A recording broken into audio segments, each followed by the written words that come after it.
नमस्कार दोस्तों, मैं हूं श्याम और आपका स्वागत है टेक एंड मिथ्स के एक और नए एपिसोड में। दोस्तों, दुनिया का इतिहास जितना विस्तृत और व्यापक है, उससे भी कहीं ज्यादा रहस्यमय और रोमांचक है। समय समय पर इन रहस्यों पर से पर्दा उठाने का प्रयत्न तो किया जाता रहा है, लेकिन ये प्रयत्न किस हद तक सफलता प्रदान कर पाए हैं, ये बात हमेशा से एक प्रश्न रही है। संसार के 7 आश्चर्यों में से एक मिस्र के पिरामिडों का रहस्य जानने की नए सिरे से कोशिश हो रही है। इस अभियान में मिस्र के अलावा फ्रांस, कनाडा और जापान के विशेषज्ञ एक साथ जुटे हैं, जिनका उद्देश्य है पिरामिडों की तकनीक और इनके अंदर के चैम्बर के रहस्य जानना। मिस्र के पिरामिड वहां के तत्कालीन सम्राटों के लिए बनाए गए स्मारक स्थल हैं, जिनमें राजाओं के शवों को दफनाकर रखा गया है। इन शवों को मम्मी कहा जाता है। उनके शवों के साथ खाने पीने की वस्तुएं, कपड़े, गहने, बर्तन, हथियार, जानवर आदि जो दैनिक जीवन में काम आने वाली वस्तुएं हैं, दफना दी जाती थी। और कभी कभी तो सेवक सेविकाओं को जिंदा ही दफना दिया जाता था। यह सब करने के पीछे प्राचीन मिस्र के लोगों का मानना था कि मरने के बाद व्यक्ति दूसरी दुनिया में चला जाता था, जहां उनके साथ दफनाई गई चीजें काम आती हैं। दरअसल प्राचीन मिस्र में राजा अपने जीवन काल में ही एक विशाल एवं भव्य मकबरे का निर्माण कराता था, ताकि उसे मृत्यु के बाद उसमें दफनाया जा सके। यह मकबरा त्रिभुजाकार होता था। ये पिरामिड चट्टान काटकर बनाए जाते थे। इन पिरामिडों में राजा ही नहीं, बल्कि रानियों के शव भी दफनाए जाते थे। सबके साथ दफनाई कीमती वस्तुओं को चोर लुटेरों से बचाने के लिए पिरामिड की संरचना जटिल रखी जाती थी, और सबको दफनाने का कक्ष पिरामिड के केंद्र में होता था। पिरामिड बनाना आसान काम नहीं था। मिस्र वासियों को इस कला में निपुण होने में काफी समय लग गया। विशाल योजना बनाकर नील नदी को पार कर बड़े बड़े पत्थर लाने पड़ते थे, जिन पत्थरों का वजन लगभग 2 से 30 टन होता था। पिरामिडों को बनाने वाले पत्थरों को इस तरह से फिट किया गया है कि उनमें से किसी दो के बीच एक ब्लेड भी नहीं घुसाई जा सकती। वैसे तो मिस्र में 138 पिरामिड हैं, लेकिन इनमें से गीजा का ग्रेट पिरामिड ही प्राचीन विश्व के 7 अजूबों की सूची में है। बाकी के 6 अजूबे काफी हद तक क्षतिग्रस्त हो चुके हैं, लेकिन ग्रेट पिरामिड का केवल ऊपर का 10 मीटर का हिस्सा ही गिरा है। इस पिरामिड के पास 2 और पिरामिड भी हैं, जो इससे छोटे हैं। यह पिरामिड 450 फुट ऊंचा है। इसका आधार 13 एकड़ में फैला है, जो करीब 16 फुटबॉल मैदानों जितना है। यह 25 लाख चूना पत्थरों के खंडों से निर्मित है। ग्रेट पिरामिड को बनाने के लिए लगभग 30 लाख मजदूरों ने 23 साल तक काम किया।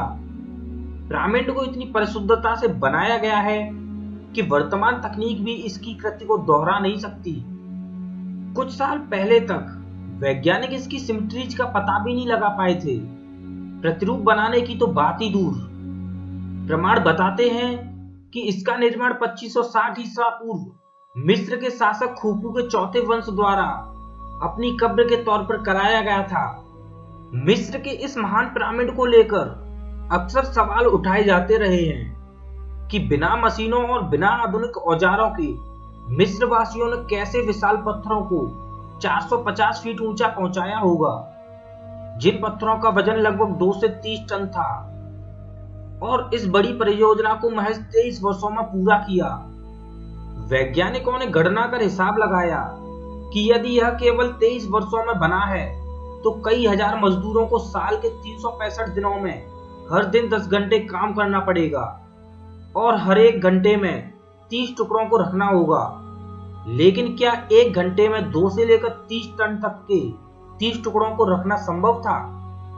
मिस्र के पिरामिडों के निर्माण में कई खगोलीय आधार भी पाए गए हैं, जैसे कि तीनों पिरामिड ओरियन राशि के 3 तारों की सीध में हैं। आपको जानकर हैरानी होगी कि ग्रेट पिरामिड एक पाषाण कंप्यूटर जैसा है। यदि इसके किनारों की लंबाई, ऊंचाई और कोणों को नापा जाए तो पृथ्वी से संबंधित भिन्न भिन्न चीजों की सटीक गणना की जा सकती है। ग्रेट पिरामिडों में पत्थरों का प्रयोग इस प्रकार किया गया है कि इसके भीतर का तापमान हमेशा स्थिर और पृथ्वी के औसत तापमान 20 डिग्री सेल्सियस के बराबर रहता है। यदि इसके टुकड़ों को 30 सेंटीमीटर मोटे टुकड़ों में काट दिया जाए तो इनसे फ्रांस के चारों ओर 1 मीटर ऊंची दीवार बनाई जा सकती है। पिरामिड में नींव के चारों कोने पर पत्थरों के वॉल और सॉकेट बनाए गए हैं ताकि ऊष्मा के होने वाले प्रसार और भूकंप से सुरक्षित रहें।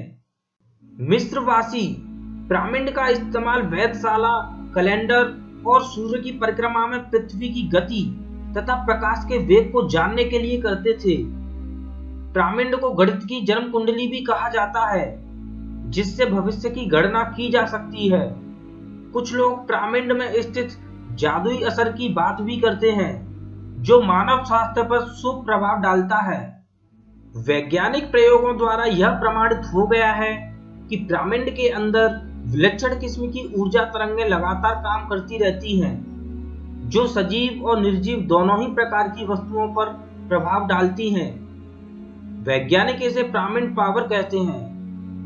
मिस्र से जुड़ा ऐसा ही एक और रहस्य है रानी नेफरतिती की मम्मी का रहस्य, जिसे पिछले कई वर्षों से इतिहासकार और पुरातत्वविद खोजने में लगे हैं। यह लापता मम्मी मिस्र की उस खूबसूरत रानी की है जिसकी मूर्ति तो जर्मन पुरातत्वविदों द्वारा 1912 में खोज ली गई थी, लेकिन इसकी मम्मी आज तक किसी को नहीं मिल पाई है। एरिजोना विश्वविद्यालय से संबद्ध ब्रिटिश पुरातत्वविद ने रानी नेफरतिती की मम्मी को खोज निकालने का दावा किया है और यह मम्मी उसी मकबरे में बताई जाती है जहां से करीब 100 साल पहले तूतनखामुन की मम्मी निकाली गई थी। नेफरतिती की मृत्यु 1340 ईसा पूर्व में हो गई थी। नेफरतिती की खूबसूरती का जिक्र प्राचीन मिस्र से जुड़ी कथाओं और दस्तावेजों से मिलते हैं। उसकी खूबसूरती ने ही उसे राजाओं की चहेती रानी बनाया था, लेकिन इसके बावजूद भी नेफरतिती का मकबरा क्यों नहीं मिल पाया? इस सवाल ने हमेशा से ही शोधकर्ताओं को उलझा कर रखा है। वर्ष 1922 में एक ब्रिटिश पुरातत्वविद हॉवर्ड कार्टर ने तूतनखामुन का मकबरा खोजा था और आज इसी मकबरे में नेफरतिती की मम्मी ढूंढ निकाले जाने का दावा किया जा रहा है, जिसके चलते वर्षों से चले आ रहे सवाल का जवाब मिलने की उम्मीद बन गई है। मिस्र को पिरामिडों का देश कहा जाता है, लेकिन जितनी जिज्ञासा और दिलचस्पी तूतनखामुन के मकबरे में देखी जा सकती है, वह किसी और के लिए नहीं दिखती। जब तूतनखामुन के मकबरे को तलाश किया गया तो उसकी मम्मी के पास से सोने, चांदी व बहुमूल्य रत्नों से जड़े आभूषण पाए गए थे। तूतनखामुन के शरीर पर एक ताबीज मौजूद थी और उसका चेहरा सोने के मास्क से ढका हुआ था। रिसर्च में यह पता चलता है कि तूतनखामुन मात्र 9 वर्ष की उम्र में सम्राट बना और 19 साल की उम्र में उसकी मृत्यु भी हो गई थी। डीएनए टेस्ट में यह बात पता चलती है कि तूतनखामुन की मृत्यु मलेरिया की वजह से हुई थी। दरअसल तूतनखामुन का पेट निकला हुआ था और उसकी रीढ़ की हड्डी भी टेढ़ी हो गई थी, जिसकी वजह से उसकी कमर बाहर की तरफ निकली हुई थी और पैर टेढ़े थे। इसी वजह से तूतनखामुन को इस तरह से दफनाया गया ताकि उसे कोई देख ना पाए। वर्ष 2007 में इस मास्क को हटाकर तूतनखामुन की मम्मी को शोकेस किया गया। उस समय यह मान लिया गया था कि अब कोई रहस्य दुनिया के सामने आने से नहीं बचा, लेकिन जल्द ही एक और रहस्य सामने आ गया। ब्रिटिश पुरातत्वविद निकोलस रीव्स जब राजा तूतनखामुन के मकबरे का विश्लेषण कर रहे थे, तब उन्होंने वहां कुछ तस्वीरें खींची थी। इन तस्वीरों को जब स्पेन की कला संस्थान द्वारा तैयार करवाया गया तो उनमें मकबरे की दीवारों के पीछे 2 दरवाजों की झलक दिखी। रीव्स ने यह दावा किया कि तूतनखामुन के मकबरे के पास ही 2 गुप्त दरवाजे हैं, जिनमें से एक गोदाम की ओर जाता है और दूसरा रानी नेफरतिती का मकबरा है। डॉक्टर रीव्स को पूरा यकीन है कि यह मकबरा नेफरतिती का ही है, क्योंकि प्राचीन मिस्र में प्रवेश द्वार के दाहिने ओर सम्राटों के बजाय महारानियों का मकबरा बनाया जाता था।